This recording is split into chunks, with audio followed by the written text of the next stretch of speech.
Hi Pisces Sun and Rising. Welcome to your February 2024 Astro Update. It's Serena here.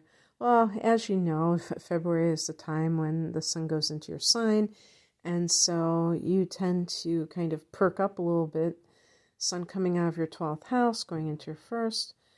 But this year is interesting because there's a lot of concentrated energy in that 12th house, and that especially includes the fact that Pluto has entered there. Actually, I should say re-entered. So Pluto went into Aquarius back in late March of 2023, retrograded starting in May, and then went back into Capricorn. So it went back into your 11th house, which couldn't be more different. That's like a very social area, but it's kind of like the 12th house, which is the house you rule, which is why I'm bringing this up. This could be very interesting for you because this is your domain. So this is kind of like your expertise, if you will. But having said that, I don't think that Pisces people as a whole, at least the people that I've met, tend to be like hermits, even though the 12th house is a hermit house. I think that a Pisces person can be a people person very easily. And yet there is some themes about the 12th house that definitely go along with Pisces, including karma, including self-undoing. So you put Pluto in the 12th house, it's kind of like it has like a little bit of a similar theme to Saturn, which has gone through your 12th already in the past few years, ending in March of 2023. And that is like ship up or shape out. No, it's good. Ship up or shape up or ship out. And it's really like Saturn was very strict about you and maybe some of your habits. The 12th house can be addictions. And that's because Neptune is connected to that. Neptune is connected to drugs, but drugs don't have to be things that are intoxicating. They can be all kinds of medications. But just in terms of Neptune and the 12th house can be escapism. And of course, we know that television can be a drug of sorts. There are different things that we call drugs or addictions that aren't necessarily substance abuse. It can be something that is a behavior that you use to, like an avoidant behavior, to avoid facing something that you need to face with. Well, Saturn was about maybe limiting the ability to do that for some reason. Pluto is about, creating the conditions where you are able to transform. And that means that if a person refuses to change, there could be that tower moment where they everything is stripped away from them and they have to do it. And of course, we've seen this with people who are famous, who, get really messed up with addiction, and they have this moment where moment of clarity, and they totally transform their life.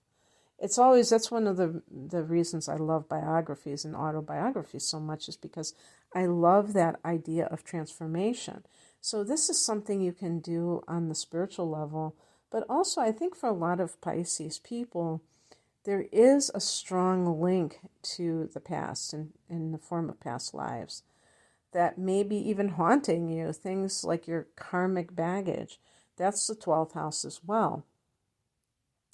And I wish that karma was understood at a greater level, because people do tend to kind of dumb it down to punishment and, like retribution for what somebody did. People, it's from that angry Old Testament God that wants to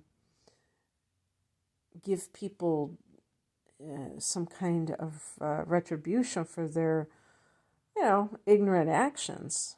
And really, the way that people stop doing destructive things is, first of all, that knowing that they're destructive, but having a desire to change.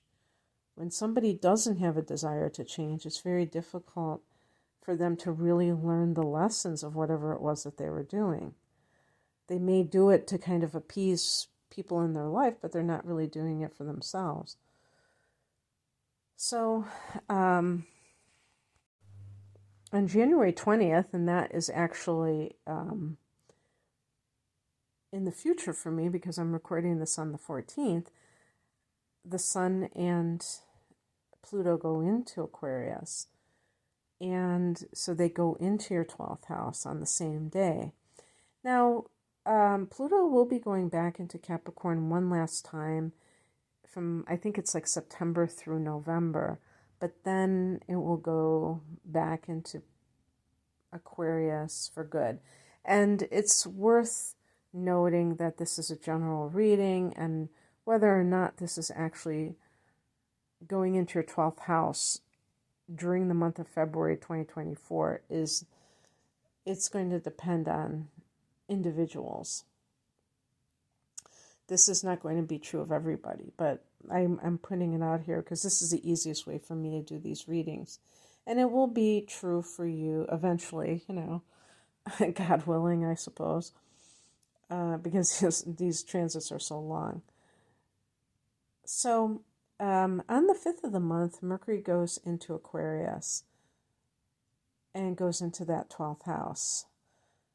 This can give you even more psychic ability. The mind we think of in terms of processing mundane information, but it's also the way that we kind of read between the lines of what we're seeing, not just interpreting everything literally, but being able to see things or perceive things at a deeper level. And it's also great for thinking up things creatively, so it can be good on that level as well. Sometimes it can create a bit of, fears that are kind of like, what do they call that? Generalized anxiety, or I don't know, fears that are coming from, you don't know where they're coming from. And I feel like they're being triggered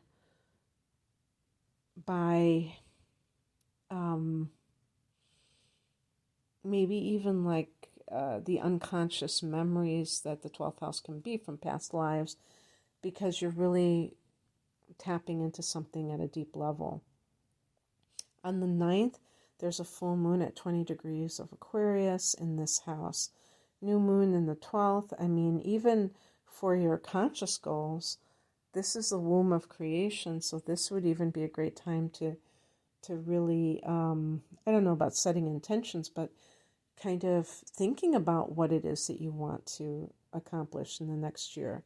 So when you have your new moon on March 10th, you already have shaped a vision for yourself. This can be new developments with your spiritual life. The 12th house is a place where a lot of people go, oh, ho-hum, spirituality. The people sometimes like, show me the money, I want love, but it's something spiritual. It's like, yawn. But actually, the spiritual can be great for anything like feeling peace of mind. Sometimes people are so much in this state of feeling like their life doesn't have any kind of meaning beyond just keeping their body alive by working and grinding and things like that. And this can give inspiration, the 12th house, which is really super important. This is something that keeps us going, kind of like that spiritual fuel. But this could be a new spiritual center that you're going to, a new spiritual teacher or practice, going to some kind of a a new yoga studio, who knows? If some of you are studying some kind of spiritual modality, that could be it as well that is happening. And this is, oh yeah, another thing to mention is that the month of February is a month of no retrogrades of any planet. So it's completely going forward. The same applies to March. So this is really the time to start these projects that are near and dear to your heart. And on the 13th, we have Mars going into this place. So I told you there's a lot happening in your 12th house. So I would say in general, your dreams, if you keep a dream journal already, you might have very vivid dreams being a Pisces. But this could take it to the next level. The 12th house is the dream state. So Mars is very physical and it's very active. So in the 12th house, suffice it to say, it isn't very comfortable. So that can be the great compromise, could be doing yoga. And so that's why I say maybe there's a new yoga studio that you can visit. For somebody who's a Pisces, I think it's really important to have that spiritual connection. I have found, I'm not a Pisces, but I found that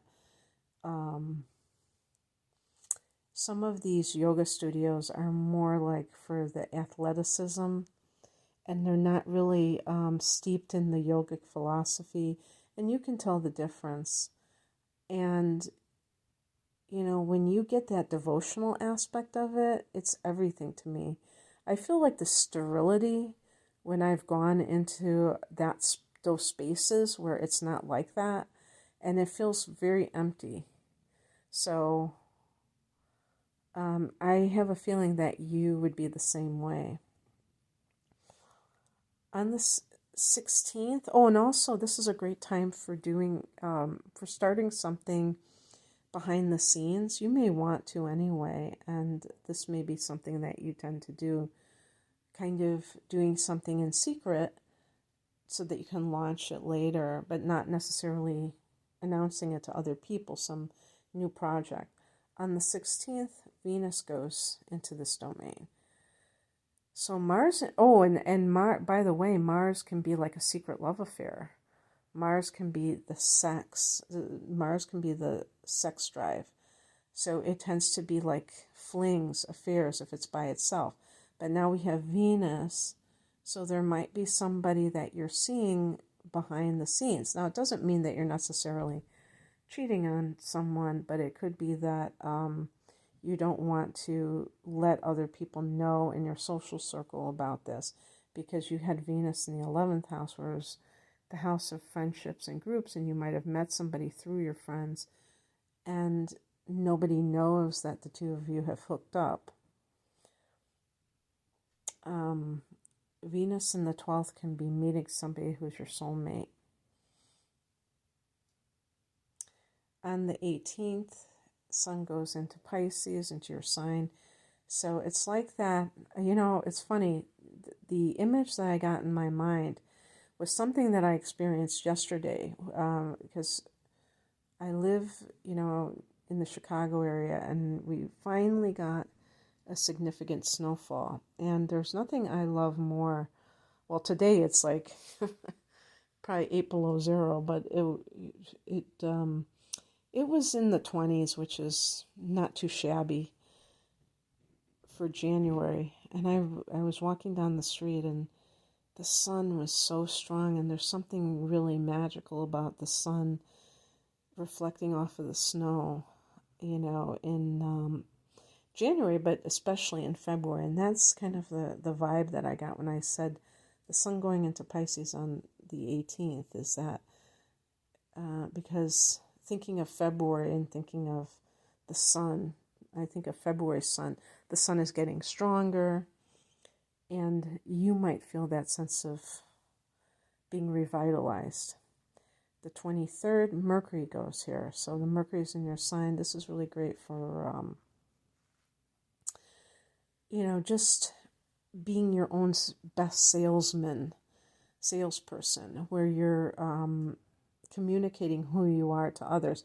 It's not easy for Pisces people to communicate who they are because you're kind of wondering that yourself, but as best that you can. But anytime that you have Mercury in alignment with the sun, and you need to, like, you're on a job interview and you need to explain yourself, or you're on a date, maybe you meet online and you're doing that awkward job interview for the date, you can talk about yourself with more ease and more, less contradictory tendencies.